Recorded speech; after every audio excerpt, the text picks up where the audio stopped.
TMCP প্রতিষ্ঠা দিবস উপলক্ষে একেবারে সাজো সাজো রব। মেয়র রোডে জোর কদমে চলছে প্রস্তুতি। আজকে মূল বক্তা হিসেবে সভায় থাকবেন মমতা বন্দ্যোপাধ্যায়, থাকবেন অভিষেক বন্দ্যোপাধ্যায়। কি বার্তা দেন তার অপেক্ষায় যেমন সকলে রয়েছে, অন্যদিকে বিরোধীরা আক্রমণ শানাতে ছাড়ছে না তারাও। 28 আগস্ট তৃণমূলের ছাত্র সংগঠন তৃণমূল ছাত্র পরিষদের প্রতিষ্ঠা দিবস। প্রতি বছর এই দিনে মেয়র রোডে কর্মসূচিতে উপস্থিত থাকেন মমতা বন্দ্যোপাধ্যায় ও অভিষেক বন্দ্যোপাধ্যায়। টিএমসিপি কর্মী সদস্যদের উদ্দেশ্যে বার্তা দেয় শীর্ষ নেতৃত্ব।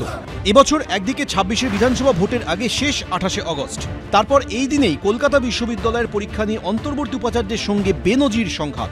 এই আবহে মেয়র রোডে জোর কদমে চলছে মেগা সমাবেশের প্রস্তুতি। এবছর মঞ্চের আকার অন্যবারের থেকে অনেকটাই বড়। গান্ধী মূর্তির পাদদেশে মূল মঞ্চ, প্যান্ডেল চলে গেছে পার্ক স্ট্রিট অব্দি, মাথার উপর ছাউনি। মেয়র রোডে আমরা আছি। এই মেয়র রোড যেখানে গাড়ি চলাচল করে সেই রাস্তা আটকে কার্যত এই মঞ্চে হচ্ছে এবং যতদূর তাকানো যায় তৃণমূলের পোস্টার ব্যানারে ভরে দেওয়া হয়েছে এবং এই সমাবেশে মমতা বন্দ্যোপাধ্যায়, অভিষেক বন্দ্যোপাধ্যায় ভাষণ দেবেন। আর এবারই 28 আগস্ট সমাবেশ সর্বকালের সর্বশ্রেষ্ঠ ছাত্র সমাবেশ হতে চলেছে ভারতবর্ষের নিরিখে। এটা আমি আজকে আপনাকে ওপেন চ্যালেঞ্জ জানাচ্ছি। মাননীয় মুখ্যমন্ত্রী মমতা বন্দ্যোপাধ্যায়, দলনেত্রী এবং আমাদের দলের সেনাপতি সর্বভারতীয় সাধারণ সম্পাদক অভিষেক বন্দ্যোপাধ্যায় কি নির্দেশ দেন, কি গাইডলাইন দেন, সেগুলো তারা শুনবেন এবং চারপাশে একটা স্বতঃস্ফূর্ত ছাত্রছাত্রী মহলে একটা স্বতঃস্ফূর্ত আবেগ তৈরি হয়েছে। তৃণমূলকে পাল্টা খোঁচা দিয়েছে বিরোধীরা।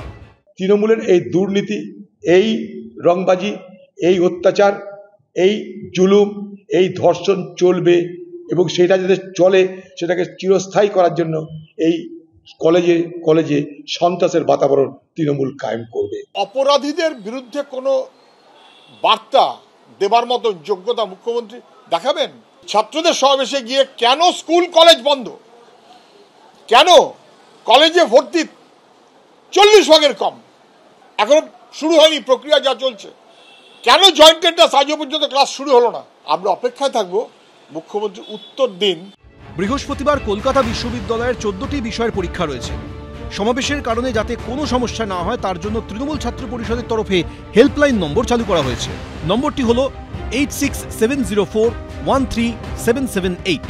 কৃষ্ণেন্দু অধিকারী, আশাবুল হোসেন, উজ্জ্বল মুখোপাধ্যায়, এবিপি আনন্দ। আজকে 28 আগস্ট তৃণমূল ছাত্র পরিষদের প্রতিষ্ঠা দিবস। আগামী বছর বিধানসভা নির্বাচনের আগে এটাই টিএমসিপি শেষ প্রতিষ্ঠা দিবস এবং আজকে মেয়র রোডে মুখ্যমন্ত্রী এবং অভিষেক বন্দ্যোপাধ্যায় তাঁরা কি বক্তৃতা দেন, অবশ্যই সেদিকে যেমন নজর থাকবে, তার পাশাপাশি ইতিমধ্যেই কলকাতা বিশ্ববিদ্যালয়ের সঙ্গে টিএমসিপির সংঘাত কিন্তু একেবারে তুঙ্গে উঠেছে। কলকাতা বিশ্ববিদ্যালয়ে স্নাতক স্তরে 14টি বিষয়ের পরীক্ষা কিন্তু আজকে রয়েছে।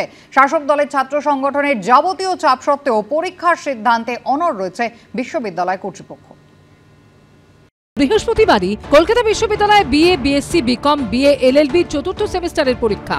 একই দিনে পরীক্ষা আবার শাসক দলের ছাত্র সংগঠনের সবচেয়ে বড় কর্মসূচি। আর এই নিয়েই কলকাতা বিশ্ববিদ্যালয়ের অন্তর্বর্তী উপাচার্যের সঙ্গে তৃণমূল ছাত্র পরিষদের সংঘাত দীর্ঘদিন ধরেই চরমে। পরীক্ষা তো হবেই, যেমন হবার তেমন হবে। আমি তো বলবো ভয়ও যেমন ছোঁয়াছে, সাহসও তেমন ছোঁয়াছে। কন্ট্রোলার সবাই সাহস অর্জন করেছেন। ছেলে খেলা তো নয় এটা। আমরা এরকম একটা কারণের জন্য আমরা এরকমভাবে পরীক্ষা পিছুতে পারি না। কেউ যদি ভেবে থাকে যে পরীক্ষা থাকার জন্য আমাদের 30-40-50 হাজার ছাত্রছাত্রী কম বেশি হলে তার আমাদের সমাবেশ ভণ্ডুল করে দেবে, তবে সে তার দিবা স্বপ্ন দেখছে। এই ভাইস চ্যান্সেলর রাজনৈতিকভাবে নিজের স্বার্থ চরিতার্থ করার জন্য এটা করেছে। বৃহস্পতিবার কলকাতা বিশ্ববিদ্যালয়ের 81টি সেন্টারে 14টি বিষয়ের পরীক্ষা রয়েছে। পরীক্ষার্থীর সংখ্যা প্রায় 30,000। যাতে সুষ্ঠুভাবে পরীক্ষা নেওয়া যায় তার জন্য কলকাতা বিশ্ববিদ্যালয়ের তরফে কলকাতা পুলিশকে চিঠি দেওয়া হয়েছে বলে সূত্রের খবর। কৃষ্ণেন্দু অধিকারী, আশাবুল হোসেন ও হিন্দলদের রিপোর্ট, এবিপি আনন্দ।